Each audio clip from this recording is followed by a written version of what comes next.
Welcome back to the study.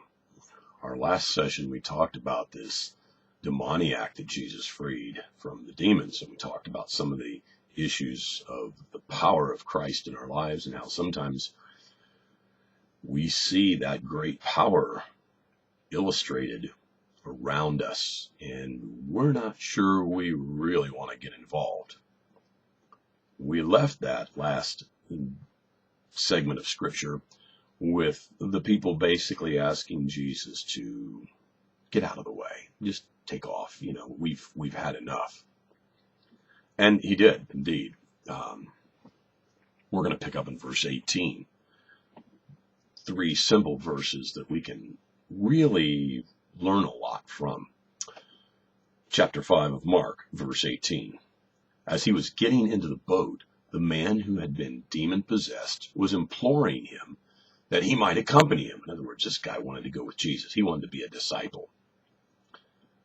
And he, Jesus, did not let him, but said to him, "Go home to your people and report to them the great things the Lord," that would be Jehovah God, "has done for you, and how he had mercy on you."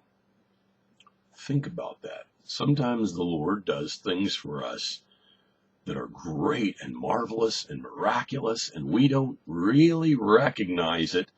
And in the act of his miraculous, marvelous works that he does in our lives,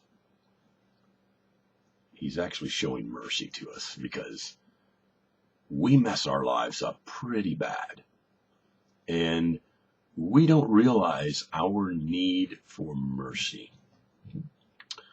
In the Catholic tradition, there's a group of people who are very dedicated to a series of prayers and attitude of faith called the Divine Mercy. I think we need to understand Divine Mercy much more than we do. I don't think we see how much mercy God has on us in the great things he does for us. He could destroy us. He could eliminate us. He could say, "That's it. That's enough. I've had it." And at one point in history, he did that. And there was 8 people on a boat that survived all of that.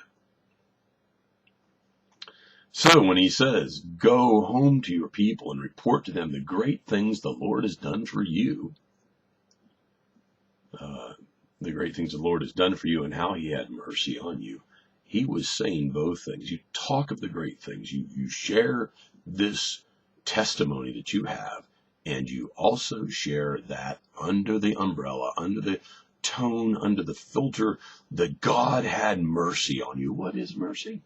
Mercy is not getting what you deserve. And grace, its twin brother, is getting what you don't deserve.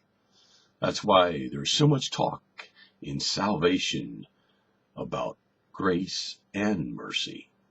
Paul in his letters constantly talks about grace and mercy. It's very interesting.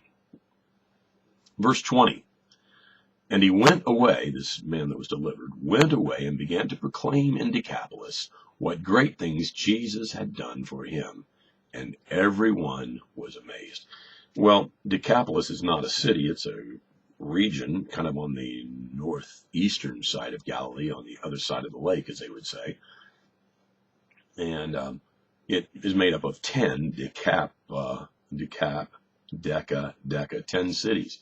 So this guy went, and he didn't just go to his own people. He went around and he told the whole crowd what had happened.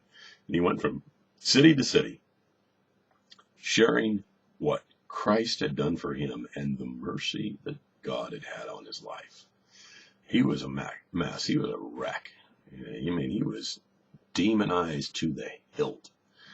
I don't know whether you've ever met anybody who really is genuinely demonized. We have a lot of people who have problems with demons, but someone who's genuinely demonized is really far out of control, far way beyond what we can imagine for the most part. I've been in ministry for years, decades now, and I've probably only seen 2 or 3 people in my life that were, I would say, totally demonized, demon-possessed, whatever.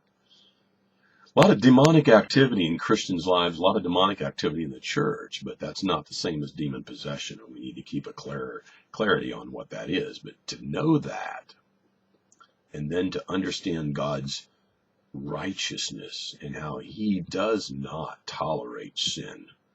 He shows us great mercy when he delivers us, when he saves us, when he sets us free from our demonic oppression and possession and intimidation.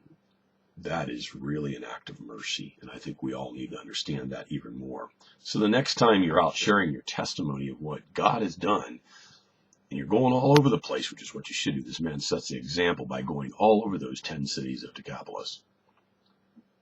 When you're out sharing your testimony, remember to make sure that others know that God has showed great mercy, divine mercy on you.